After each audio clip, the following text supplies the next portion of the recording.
एक बार गौतम बुद्ध अपने भिक्षुओं के साथ एक गांव से गुजर रहे थे और उस गांव में पानी की व्यवस्था बिल्कुल भी नहीं थी, जिसके कारण लोगों को अपने गांव से बहुत दूर पानी लाने के लिए जाना पड़ता था।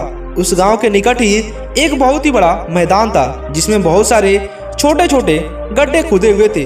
बुद्ध के सभी भिक्षुओं में से एक भिक्षु जिज्ञासावश गौतम बुद्ध से पूछता है कि इस मैदान पर जो गड्ढे खुदे हैं उनका क्या उपयोग है। अपने भिक्षु का प्रश्न सुनकर बुद्ध मुस्कुराते हैं और कहते हैं कि मेरे प्रिय भिक्षु, इस गांव में पानी की बड़ी समस्या है और इसीलिए इस गांव के लोगों ने पानी की खोज में ये छोटे छोटे गड्ढे खोदे हैं। उत्तर सुनते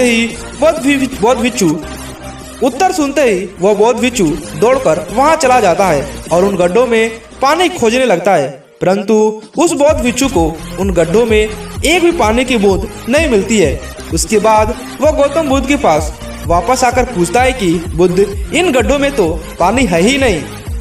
उसके बाद गौतम बुद्ध मुस्कुराते हैं और अपने भिक्षु से कहते हैं कि प्रिय भिक्षु, क्या तुम्हें वहाँ दूर लोगों को जाती फिर दिख रही है।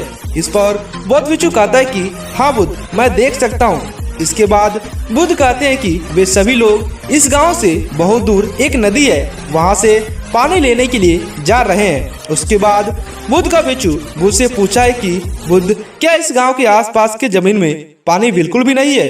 इस पर बुद्ध कहते हैं कि पानी तो है, लेकिन इस गांव में ऐसा कोई नहीं है जो उस पानी तक पहुंच सके।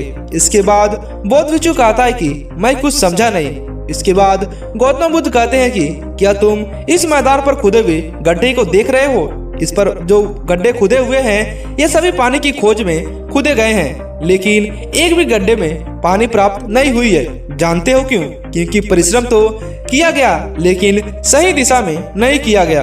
अगर ये गांव वाले अलग अलग 100 गड्ढे खोदने की बजाय सिर्फ एक ही गड्ढे 100 के खोदने के बराबर खोद देते तो ये सब गांव वाले पानी तक अवश्य पहुंच जाते। दोस्तों, मनुष्य के मन भी इस प्रकार है, वह एक ही समय में 100 दिशाओं में भागता है। अगर मनुष्य अपने मन को एक ही दिशा में लगाए तो वह अपने लक्ष्य तक जरूर पहुंचेगा, परंतु बहुत कम ही लोग इस बात को समझ पाते हैं। दोस्तों, आपकी सफलता का कारण आपका मन ही है और आपके मन का सब अलग अलग दिशाओं में भागना और आपको किसी दिशा में केंद्रित न कर पाना है। जब तक आपका मन पूरी तरह से एकाग्र के साथ किसी एक दिशा में नहीं चलेगा, तब तक आप अपनी मंजिल तक नहीं पहुंच सकते हैं और तब तक आप सफलता नहीं प्राप्त कर सकते हैं, आप कितना भी प्रयास कर ले। इसलिए कोई व्यक्ति अपने लक्ष्य को हासिल करना चाहता है तो उसे अपने मन को एक ही दिशा में लगाना चाहिए, क्योंकि कठिन परिश्रम करना बेकार है यदि उसे सही दिशा में नहीं किया जाए तो। गांव वालों ने गौतम बुद्ध के बारे में सुना तो सभी गांव वाले तुरंत वहां पर दौड़ कर आए। गौतम बुद्ध से कहे कि महात्म, आप हमारी समस्या का समाधान करिए। हमारे गांव वाले बहुत ही दिनों से पानी के कारण बहुत ही मर चुके हैं और साथ में हम लोगों की स्थिति भी काफी ज्यादा दयनीय है। हमने पानी निकालने की बहुत ही प्रयास किया, लेकिन हम लोग उसमें असफल रहे। बुद्ध मुस्कुराते हैं और उनसे कहते हैं कि आओ यहाँ पर छांव में बैठो। छांव में बैठाने के बाद बुद्ध सभी गांव वालों को समझाते हैं और कहते हैं कि तुम लोगों ने मेहनत तो किया है, लेकिन मेहनत एक दिशा में नहीं किया है।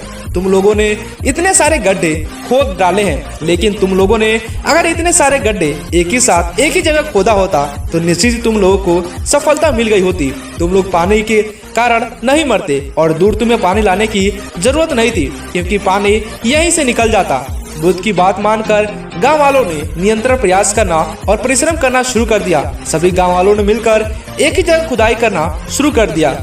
अंततः पानी मिल गया और गौतम बुद्ध के पास सभी लोग आए और गौतम बुद्ध का धन्यवाद दिया। गौतम बुद्ध वहां से चले गए और अपने बौद्ध भिक्षुओं को कहा कि देखो, परिश्रम करना तो एक ही दिशा में करना, ना कि 100 दिशाओं में अपना ऊर्जा और समय दोनों व्यर्थ करना।